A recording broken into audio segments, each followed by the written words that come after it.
Hai, halo, gue Jeb. Di video kali ini gue bakal sharing mengenai macam-macam kondisi kulit. Ya, setelah sebelumnya kemarin gue upload mengenai macam-macam jenis kulit, sekarang mengenai macam-macam kondisi kulit. Kedua hal ini merupakan hal yang saling berkesinambungan dan 11-12 dan sama pentingnya. Artinya, sebelum kalian memutuskan untuk membeli dan mencoba produk skincare apapun, kedua hal ini, mengetahui jenis dan kondisi kulit adalah hal yang paling dasar tetapi sangat penting. Jadi silahkan tonton video ini sampai habis. Setelah nonton video ini sampai habis, tonton juga video sebelumnya. Oke? Dan perlu diingat apa yang akan gue sampaikan di sini sifatnya personal. Alias menurut gue pribadi, walaupun demikian gue tetap berusaha untuk belajar mengenai skincare, entah itu lewat baca buku, visit website. Salah satu yang gue kunjungi dan sangat gue rekomendasikan adalah lovemovie.com. It's about beauty and science. Dan tentunya gue juga nonton banyak video skincare dari mereka ahlinya seperti dermatologist, esthetician, atau bahkan mereka yang dianggap sebagai skincare gurus. But the end of the day, whatever I'm talking about, please keep in mind. Oke, jadi kalau misalkan kemarin di macam-macam jenis kulit itu ada 5, walaupun mungkin umumnya ada 4 ya, gue lebihin 1. Nah sekarang gue juga akan nge-pointing 5 poin yang menurut gue umum gue temukan. Artinya dijadikan bahan sharing oleh gue dan banyak sekali subscriber gue yang lewat sharing lewat komen atau bahkan juga di Instagram _Kang Adul. Silahkan sharing, jangan lupa follow dulu. Sebenarnya lebih daripada 5 sebenarnya, cuman yang akan gue pointing yang umum jadi bahan sharing gue selama ini ya. Oke, langsung saja ke nomor yang pertama adalah kondisi kulit terbagi atas 5 versi Abdul Jeffrey, versi Jeffrey. Oke, yang pertama adalah kondisi kulit berjerawat, yang kedua adalah kondisi kulit dengan noda hitam bekas jerawat, yang ketiga adalah kondisi kulit dengan flek, yang keempat adalah kondisi kulit dehidrasi, dan yang terakhir adalah kondisi kulit sensitif. Dulu gimana sih? Versatile banget, gila versatile. Ya, si kulit sensitif dari beberapa sumber yang gue baca, yang gue pelajari, bisa masuk ke kedua kategori, bisa masuk kategori jenis kulit, bisa masuk juga ke kategori kondisi kulit.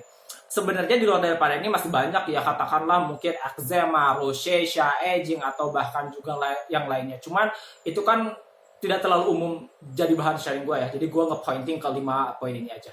Oke, jadi yang pertama, kondisi kulit yang berjerawat. Of course, kondisi kulit yang sedang berjerawat artinya kulit kalian, kondisinya, keadaan kulit wajah sekarang sedang berjerawat.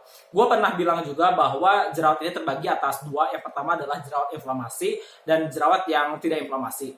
Silakan tonton video gue sebelumnya mengenai gimana caranya menghilangkan komedo, karena di situ gue membahas lebih detail mengenai hal tersebut.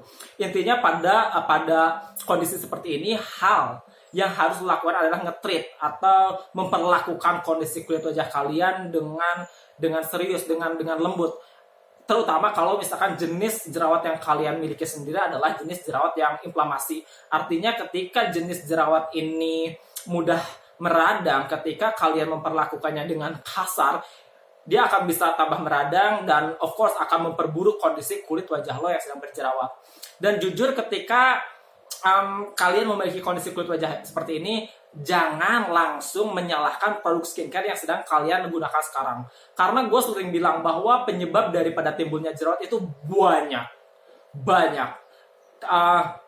Tidak hanya produk skincare, bisa hormon, bisa lifestyle, bisa anything. Intinya banyak sekali penyebab yang dapat menyebabkan lo menjadi berjerawat.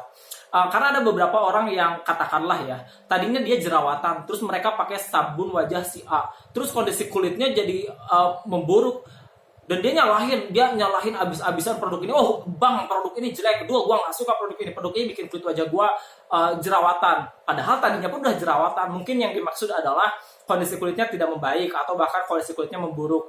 Tetapi apakah lo cukup yakin kalau misalkan memang produk skincare tersebut yang memiliki atau yang berperan yang sangat berperan dalam membuat kulit wajah lo keadaannya semakin memburuk? Bisa saja kalau misalkan kalian gak pakai sabun wajah tersebut, kulit wajah lo memang keadaannya gak membaik, atau bahkan juga bisa saja kondisinya bisa tambah buruk karena kalian tidak memperhatikan hal lainnya yang sama pentingnya atau bahkan yang jauh lebih penting daripada produk skincare yang sedang kalian pakai.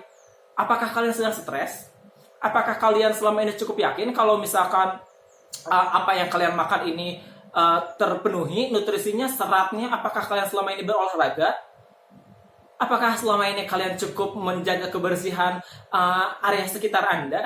Apakah Anda cuci tangan setiap kali Anda membutuhkannya? Karena ya miris gitu.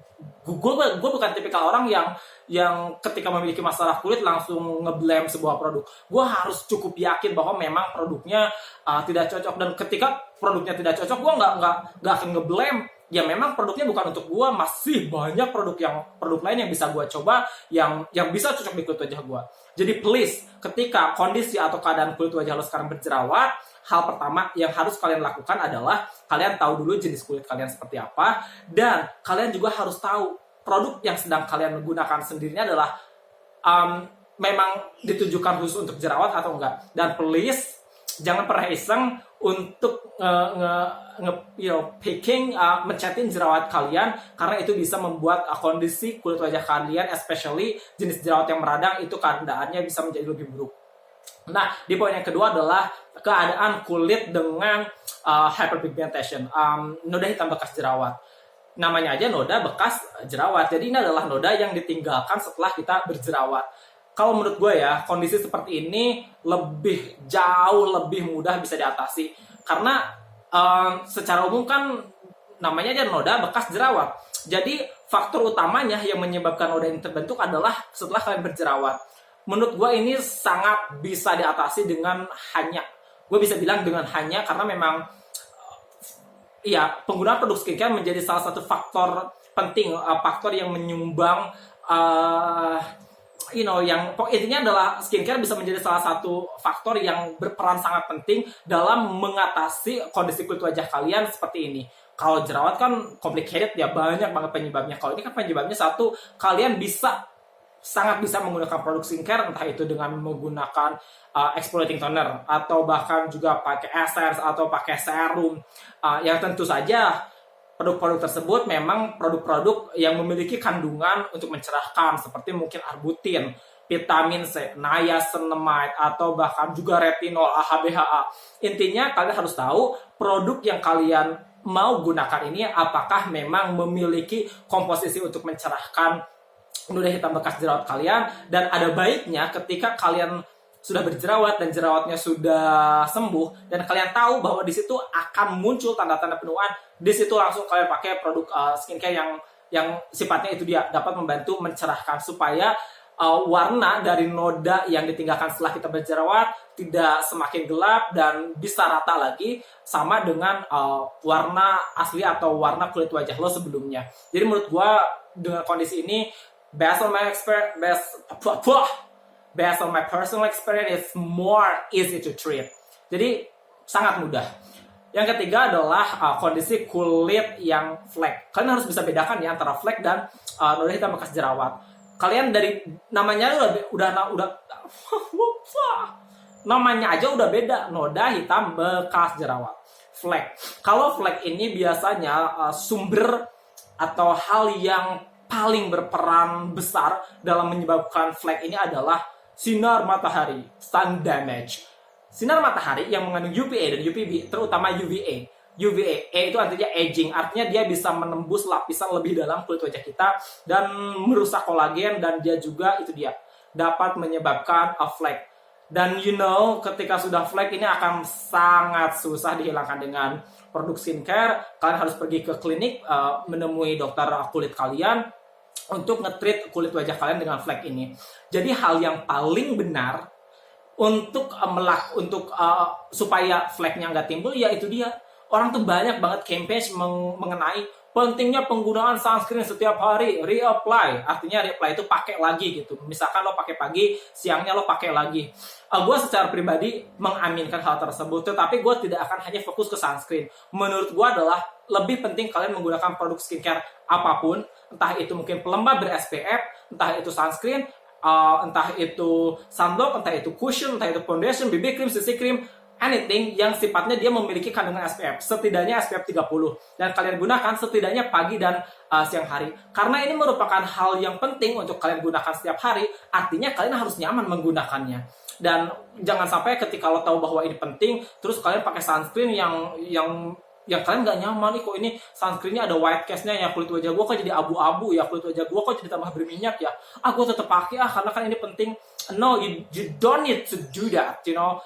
Buat lo nyaman, cari produk skincare yang ada kandungan SPF-nya yang lo nyaman pakainya, supaya lo bisa pakai itu setiap hari. Oke, jadi hal yang paling benar adalah menggunakan sunscreen setiap hari.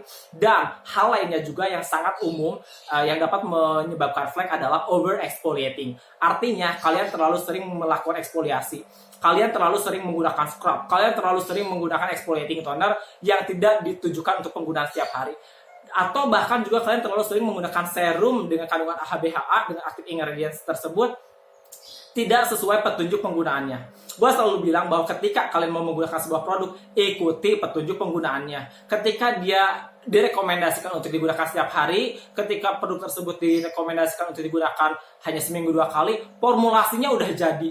Artinya pada beberapa kasus nggak bisa lo tambahin, kalau dikurangin mungkin bisa ya, cuman di hasilnya akan beda. Tetapi hindari untuk menggunakan produk lebih daripada yang disarankan, karena sangat mungkin dapat merusak kulit wajah kalian. Jadi over exfoliating, terlalu sering menggunakan scrub atau hal lainnya yang sifatnya exfoliate your skin, ketika dilakukan secara terus-menerus, ini akan merusak barrier skin, lapisan kulit terluar kalian. Dan ketika itu terjadi, maka dia akan kehilangan kemampuannya, artinya dia tidak dapat bekerja secara optimal untuk membantu melindungi kulit wajah kita dari banyaknya kerusakan yang dapat ditimbulkan oleh faktor eksternal. So please just be wise, okay? Nah, kondisi kulit yang keempat adalah dehidrasi. Dehidrasi beda sama kering ya. Kalau dehidrasi ini kekurangan air. Kalau misalkan kering itu kehilangan atau kekurangan minyak. Kalau misalkan lo kekurangan kasih sayang, nggak lucu. Oke, terima kasih. Oke, jadi beda ya. Kering kekurangan air, kekurangan minyak. Dehidrasi kekurangan air.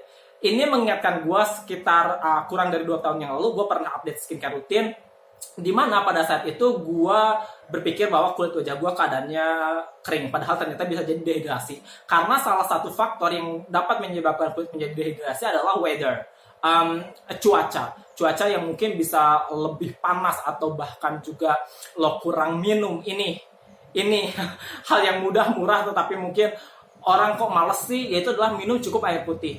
Karena dehidrasi, lo kehilangan air, kekurangan air, ya tambahkan air. Caranya apa? Lo minum cukup air. Atau juga bisa disebabkan karena lo menggunakan produk skincare yang kurang tepat, atau produk skincare yang harsh, yang nggak cocok, tetapi lo tetap pakai karena produknya rame dipakai sama orang, karena produknya di orang kok hasilnya bagus, di gua nggak, ya udah gue tetap aja pakai. No, nggak kayak gitu. Atau bisa juga karena kalian terlalu sering berada di ruangan ber-AC, ditambah itu juga mungkin kurang minum. Karena pada kurang dari 2 tahun yang lalu kan gitu ya, gue kan misalkan gue mengunjungi beberapa tempat yang berbeda dengan kondisi atau dengan weather yang berbeda juga. Katakanlah misalkan pagi gue di Jakarta panas, terus sorenya gue kemana cuacanya dingin banget, dan dan malamnya gue tidur dengan AC, misalkan hampir di hotel.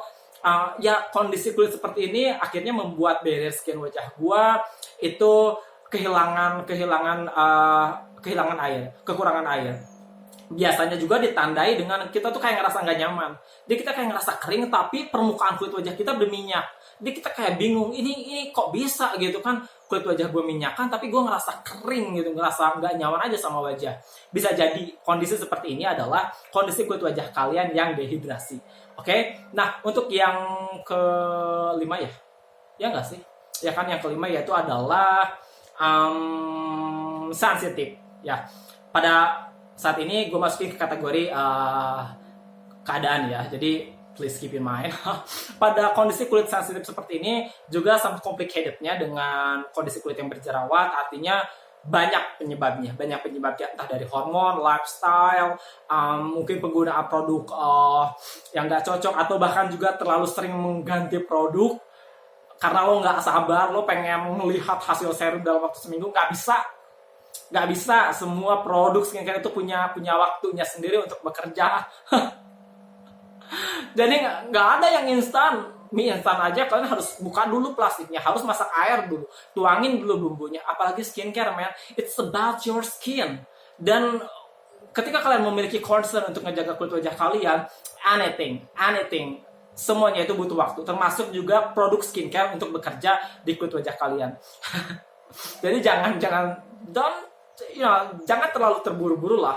Lihat juga kenyataannya bahwa memang produk skincare butuh waktu untuk bekerja.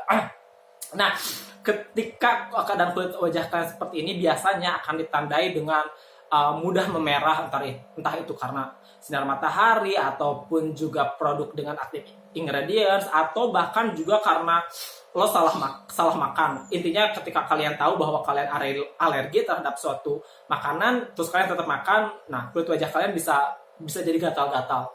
Nah, pada kondisi kulit wajah ini seperti gue bilang tadi, sama complicatednya dengan keadaan kulit yang berjerawat, artinya lo harus punya concern, artinya lo harus mau melakukan atau tidak melakukan hal-hal yang selama ini kalian suka demi membuat keadaan atau kondisi kulit wajah kalian membaik. Jadi ya pada akhirnya kalian harus melakukan usaha kalau misalkan kalian ngerasa butuh, kalau enggak ya nggak usah. Cuman ya pada akhirnya ketika kalian memiliki akses untuk mengunjungi dokter kulit, silahkan diskusi dengan mereka. Tetapi ketika belum, cari informasi sebanyak-banyaknya, sharing ke orang-orang yang menurut kalian mereka cukup tahu, dan usahakan sumbernya harus relevan. Untuk selanjutnya kalian melakukan diskusi dan mencari penanganan atau jalan keluar yang paling sesuai. Pada akhirnya ketika hal tersebut juga belum berhasil, yakinlah akan ada waktunya nanti kulit wajah lo membaik keadaannya. Hal yang pertama yang harus lakukan adalah dengan mencintai dan menghargai diri kalian sendiri. Give yourself support and love, karena di luar sana nggak ada orang yang bisa melakukan hal tersebut lebih daripada lo sendiri. Oke? Gue sangat berharap di video ini ada informasi yang dapat membantu dan bermanfaat. Jika ya, silahkan like dan komen di bawah. Video ini wajib untuk kalian sharing ke orang-orang yang menurut kalian perlu tahu, dan juga kalian kasihi. Setelah nonton video ini, silahkan wajib tonton video gue sebelumnya, karena memang ini satu sama lain saling berkesinambungan. Oke? Jangan lupa bantu subscribe juga untuk membantu mengembangkan channel YouTube gue. Mohon maaf atas segala kekurangan dan kesalahan dalam video ini. Bye.